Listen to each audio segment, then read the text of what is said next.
ভারত এবং বাংলাদেশের সম্পর্ক ক্রমেই যেন তলানিতে গিয়ে পৌঁছচ্ছে। আদানি চুক্তি থেকে ইলিশ মাছকে কেন্দ্র করে অহেতুক বিতর্ক। ভারত এবং বাংলাদেশের সম্পর্ক কোনোভাবেই যে মসৃণ গতিতে যাচ্ছে না তা আমরা সকলেই বুঝতে পারছি। ঠিক কিছুদিন আগে ভারতবর্ষের স্বরাষ্ট্রমন্ত্রী অমিত শাহ বাংলাদেশে অনুপ্রবেশকারীদের উদ্দেশ্যে কড়া বার্তা দেন। এমনকি ভারতে লুকিয়ে থাকা অনুপ্রবেশকারীদের খুঁজে উল্টো করে ঝুলিয়ে শাস্তির নিদানও দিয়েছিলেন কিন্তু অমিত শাহ। আর এর পরবর্তীকালেই বাংলাদেশ সরকার অমিত শাহের এই মন্তব্যকে হাতিয়ার করে তার বিরুদ্ধে সরাসরি অফিসিয়াল কমপ্লেন বা অফিসিয়াল প্রোটেস্ট লঞ্চ করে ভারতীয় হাই কমিশনের কাছে, যা নিয়ে দুই দেশের সম্পর্ক আরও তলানিতে গিয়ে পৌঁছায়। তবে এরপরে আজকে নরেন্দ্র মোদী এই অনুপ্রবেশকারী ইস্যুতে ফের একবার গর্জে উঠলেন। যদি অমিত শাহর বিরুদ্ধে এরকম গুরুত্বপূর্ণ পদক্ষেপ বাংলাদেশ সরকার নিতে পারে, এখন প্রশ্ন হলো নরেন্দ্র মোদীর বিরুদ্ধে এরকম কমপ্লেন বা অফিসিয়াল প্রোটেস্ট লঞ্চ করার সাহস কি দেখাবে বাংলাদেশ? যদি দেখায় তাহলে ভারত এবং বাংলাদেশের সম্পর্ক আরও তলানিতে গিয়ে পৌঁছাবে, যার ফল দুই দেশের মানুষকেও কিন্তু ভোগ করতে হতে পারে। পাশাপাশি এদিন বিদেশ মন্ত্রকের পক্ষ থেকে একটি সাংবাদিক সম্মেলন করা হয়, যেখানে বাংলাদেশে অবস্থিত দুর্গাপুজোকে কেন্দ্র করে সংখ্যালঘুদের সঙ্গে বা সংখ্যালঘুদের উপর যে থ্রেট করা হচ্ছে বা অত্যাচার করা হচ্ছে তা নিয়ে গর্জে উঠল ভারতবর্ষ। নিঃসন্দেহে পৃথিবী এরকম নিদর্শন এর আগে দেখেনি যে প্রতিবেশী দেশের সংখ্যালঘুকে বাঁচানোর জন্য ভারত সরকার লাগাতার সাংসদ থেকে সাংবাদিক সম্মেলন সব জায়গায় কিন্তু কড়া ভাষায় নিন্দা করছেন এবং বাংলাদেশের উচ্চপদস্থ কর্তাদের সঙ্গে যোগাযোগ করার চেষ্টা করছেন। আর এই সব মিলিয়ে দুই দেশের সমীকরণে নতুন কিছু জল্পনা তৈরি হলো। এসব নিয়ে আজকের এই প্রতিবেদন। আপনারা দেখছেন দ্য ইন্ডিপেন্ডেন্ট বেঙ্গল, আমি শিবম। যারা এই চ্যানেলটি দেখছেন তারা এই চ্যানেলটিকে একটু সাবস্ক্রাইব করে পাশে থাকা বেল আইকনটি ক্লিক করে আমাদের পাশে থাকবেন।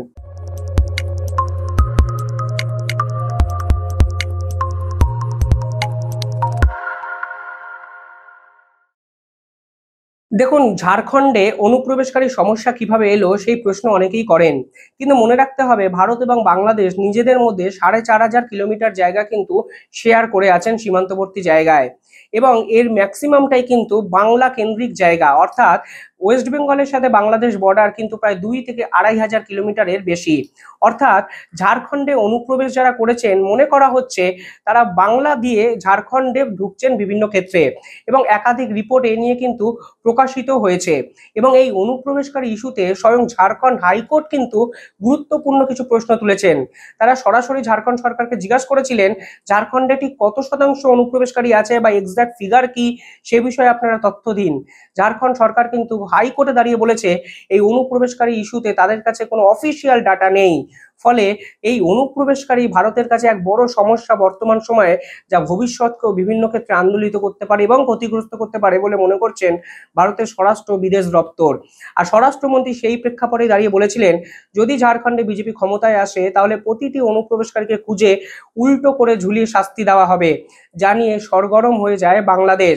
बार झारखंड सरकार बदल दीजिए, मैं आपको वादा करता हूं रोहिंग्या और बांग्लादेशी घुसपैठियों को चुन चुन कर झारखंड के बाहर भेजने का काम भारतीय जनता पार्टी करेगी। অর্থাৎ অনুপ্রবেশকারীরা ভারতের কিভাবে ক্ষতি করছে সে কথা তিনি তুলে ধরেছিলেন। তিনি বলেছিলেন ভারতের সম্পদ ভারতীয়দেরই থাকবে, ভারতের সম্পদ মানে ভোগ করার অধিকার ভারতীয়দেরই। সেখানে বাইরের দেশ থেকে কেউ এসে এখানে থাকবেন এবং ভারতীয় সম্পদ ব্যবস্থা করবেন বা ব্যবহার করবেন, তা নিতান্তই এই দেশের পক্ষেও কিন্তু ক্ষতিকর জিনিস। সেইটাই বোঝাতে গিয়ে তিনি অনুপ্রবেশকারীদের খুঁজে বের করার কথা বলেছিলেন এবং শাস্তি দেওয়ার কথা বলেছিলেন। পরবর্তীকালে অমিত শাহর এই বক্তব্যের পরিপ্রেক্ষিতে বাংলাদেশ সরকার একদম অফিসিয়ালি স্ট্রং একটি প্রোটেস্ট লঞ্চ করেছিল ভারতীয় হাই কমিশনারে। শুধু তাই নয়, তারা অমিত শাহর বক্তব্যের বিরোধিতা করে তাদের ফেসবুক পোস্টেও একটি বিস্ফোরক দাবি করে, যেখানে বলেন বাংলাদেশের সেন্টিমেন্টকে আঘাত করেছেন অমিত শাহ। এবং অমিত শাহর এই গুরুত্বপূর্ণ এই পদক্ষেপের বিরুদ্ধে ভারত সরকার নাকি পরবর্তীকালে যেন ভেবে দেখেন যে রাজনৈতিক নেতারা বাংলাদেশ বা অনুপ্রবেশকারী নিয়ে এ ধরনের কথা যেন না বলেন। কিন্তু আজ কার্যত বাংলাদেশের এই প্রোটেস্টকে ধূলিসাৎ করে স্বয়ং প্রধানমন্ত্রী নরেন্দ্র মোদী অনুপ্রবেশকারী ইস্যুতে গর্জে উঠলেন। संथाल परगना में आदिवासी आबादी लगातार कम हो रही है, वहीं दूसरी आबादी घुसपैठियों की आबादी लगातार बढ़ रही है। পরবর্তীকালে তিনি বলেছেন, জন্মবিন্যাসে এত দ্রুত পরিবর্তনের সঙ্গে আদিবাসী ও হিন্দু জনসংখ্যা হ্রাস পাওয়া নিয়ে আমার প্রশ্ন আপনাদেরকেও, আপনারা বলুন, আপনাদের এলাকায় সত্যি কি আদিবাসীরা সংখ্যা আগের মতো আছে, নাকি অনুপ্রবেশকারীরা ঢুকে এই আদিবাসী সংখ্যা কমিয়ে ফেলেছে? এবং মনে রাখতে হবে, হিন্দু সম্প্রদায়ের মানুষদের নিয়ে নরেন্দ্র মোদী প্রকাশ্যে মঞ্চে যখন বার্তা দিচ্ছেন, সেই বার্তা কিন্তু প্রতিবেশী দেশ বাংলাদেশের উপর যে সংখ্যালঘু অত্যাচার হচ্ছে সেইখানেও এক জোরালো বার্তা রূপে ধাক্কা দিচ্ছে, এই মনে করছেন অনেক বিশেষজ্ঞ। डेमोग्राफी में इतना तेज बदलाव आदिवासियों की, हिंदुओं की घटती हुई आबादी, मैं आपसे पूछता हूं, झारखंड में ये बदलाव आप लोगों को दिख रहा है कि नहीं दिख रहा है? শুধু তাই নয়, ঝাড়খণ্ডের যে মুখ্যমন্ত্রী হেমন্ত সোরেন, তারা এই অনুপ্রবেশকারীদের নকল আধার কার্ড, নকল ডকুমেন্টস দিয়ে ভোট ব্যাংকের কাজে লাগাচ্ছে। ফলে এই সকল অনুপ্রবেশকারীরা সরকারে যিনি আছেন তাদেরকেই ভোট দিচ্ছেন। এর ফলে দেশেরও সুরক্ষার প্রশ্নে এক বড় কিন্তু প্রশ্নচিহ্ন উঠে যাচ্ছে। बांग्लादेशी घुसपैठियों की संख्या तेजी से बढ़ी है कि नहीं बढ़ी?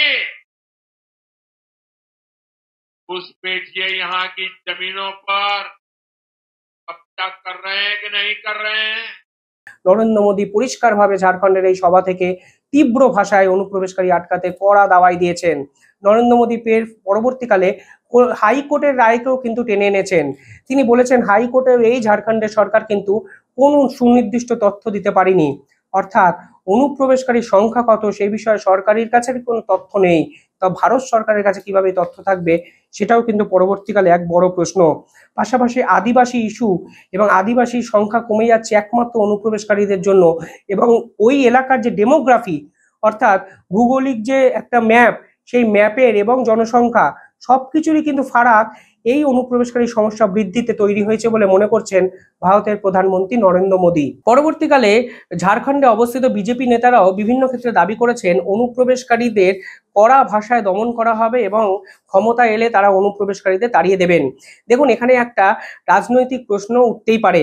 অমিত শাহর বিরুদ্ধে বাংলাদেশ সরকার কিন্তু কড়া ভাষায় অ্যাকশন নেওয়ার কথা ঘোষণা করেছেন এবং তারা সেদিন অনুরোধ করেছিলেন ভারতবর্ষের কোনো রাজনীতিবিদ যেন ওই অনুপ্রবেশকারী ইস্যুতে কোনো কথা না বলেন। কিন্তু উল্লেখযোগ্যভাবে নরেন্দ্র মোদী, যিনি ভারতের প্রধানমন্ত্রী, তিনি এই অনুপ্রবেশকারী ইস্যুটি হাইলাইট করলেন।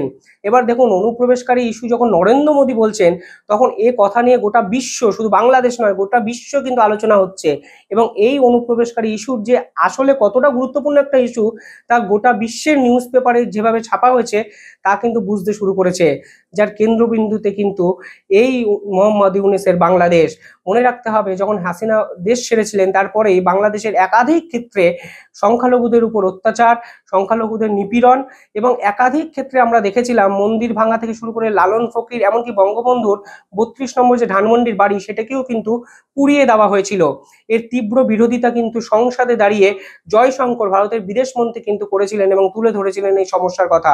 তবে আজ বিদেশ মন্ত্রকের যে মুখপাত্র, তিনি সরাসরি বলে বসলেন ভারতের সঙ্গে বাংলাদেশের টপ মোস্ট অফিসিয়ালদের এই বিষয়ে কিন্তু কথা হয়েছে, কারণ ভারত সরকার এমন কিছু চিঠি পেয়েছে যেই চিঠিতে সংখ্যালঘুরা নিরাপদ বোধ করছেন না বাংলাদেশে, এবং দুর্গাপুজোকে কেন্দ্র করে কিছু ঝগড়াঝাটির সম্ভাবনা ভারত সরকারও কিন্তু বাংলাদেশে করছেন, এবং বাংলাদেশের সংখ্যালঘুদের যে নিরাপত্তার কথা ভারত সরকারও ভাবছেন, তা কিন্তু নরেন্দ্র মোদীর পাশাপাশি ভারতের বিদেশ মন্ত্রকও স্পষ্ট ভাষায় সাংবাদিক সম্মেলন করে বুঝিয়ে দিয়েছেন।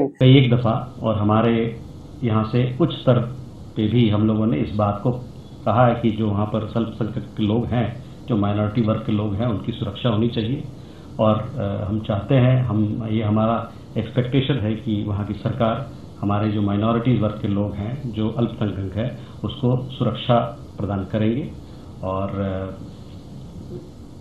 जो भी उनकी ज़रूरतें हैं उनको पूरा करेंगे।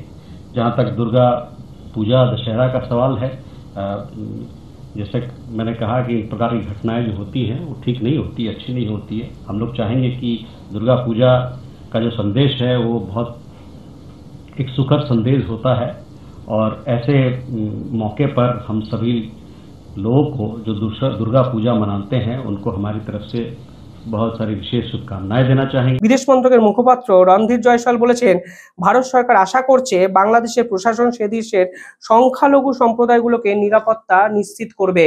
অর্থাৎ এই সংখ্যালঘুরা যেভাবে নিপীড়িত হচ্ছেন বাংলাদেশে, তার বিরুদ্ধে কিন্তু কড়া ভাষায় নিন্দা করেছে ভারত সরকার। এবং পরবর্তীকালে আন্তর্জাতিক যে ফোরাম, সেখানেও সংখ্যালঘু ইস্যু যে ভারত সরকার রেজ করবে, অন্তত বিদেশ মন্ত্রকের স্টেটমেন্টে বোঝাই যায়। দেখুন বিদেশ মন্ত্রক কোন কোন বিষয়ে স্টেটমেন্ট দেয়। কিছুদিন আগে ইরানের বিরুদ্ধে স্টেটমেন্ট দিয়েছিল, কারণ ইরান সরাসরি ভারতবর্ষকে অ্যাটাক করেছিল। এই ইস্যুটি এতটাই আন্তর্জাতিক একটা ইস্যুতে পরিণত হয়ে গেছে যে ভারতের বিদেশ মন্ত্রককে অন্য দেশের পলিটিক্স নিয়ে কথা বলতে বাধ্য করা হচ্ছে। মানে বুঝুন, এটি কোনোভাবেই আর ইন্টারনাল পলিটিক্সের পার্ট নয়। অর্থাৎ সংখ্যালঘুরা বা চাকমা সম্প্রদায়রা যেভাবে বাংলাদেশে নিপীড়িত হচ্ছেন, সেটি এখন এক আন্তর্জাতিক ইস্যু। আর এই আন্তর্জাতিক ইস্যুকে হাতিয়ার করেই ভারত সরকার কিন্তু সংখ্যালঘুদের নিরাপত্তা দেওয়ার জন্য উঠে পড়ে লেগেছেন। তাই নরেন্দ্র মোদীর কথাতেও হিন্দু সম্প্রদায়কে বাঁচানোর লড়াই, আদিবাসীকে বাঁচানোর লড়াইয়ের কথা যেমন উঠে এসছে, ঠিক সেরকম ভাবে বিদেশ মন্ত্রকের সেদিনও সাংবাদিক সম্মেলনেও কিন্তু সংখ্যালঘুদের বাঁচানোর এক লড়াই, এই প্রসঙ্গ কিন্তু তুলে ধরা হয়েছে। এবং বাংলাদেশ সরকারকে কড়া বার্তা দিয়ে ভারত কিন্তু বলে দিয়েছে, কোনোভাবে যেন এদের বিরুদ্ধে কোনো রকম কড়া ব্যবস্থা না নেওয়া হয় এবং তারাও যেন বাংলাদেশে নিরাপদ বোধ করেন, সুরক্ষিত বোধ করেন। এবং যেই সব সংখ্যালঘুদের উপর অত্যাচার হচ্ছে বলে দাবি করেছেন, স্বয়ং ইউনূস বলেছেন এর কিছুটাই পলিটিক্যাল রিজনে হচ্ছে। অর্থাৎ এটা একটা রাজনৈতিক কারণ, যা নিয়ে বাংলাদেশের সংখ্যালঘুদের উপর এই অত্যাচার কিন্তু দিনের পর দিন আরো বাড়তে শুরু করে। আর ভারতীয় বিদেশ মন্ত্রকের কড়া দাওয়াইয়ের পর যদি বন্ধ না হয় এই নিপীড়ন এবং আসন্ন দুর্গাপুজোকে কেন্দ্র করে যদি কোনো জটিলতা তৈরি হয়, তাহলে কিন্তু ভারতের বিদেশ মন্ত্রী বা ভারতের প্রধানমন্ত্রী এ বিষয়ে আন্তর্জাতিক আদালত বা আন্তর্জাতিক ফোরামে বাংলাদেশের বিপক্ষে দ্বারস্থ হবেন, সে কথা কিন্তু বলাই যায়।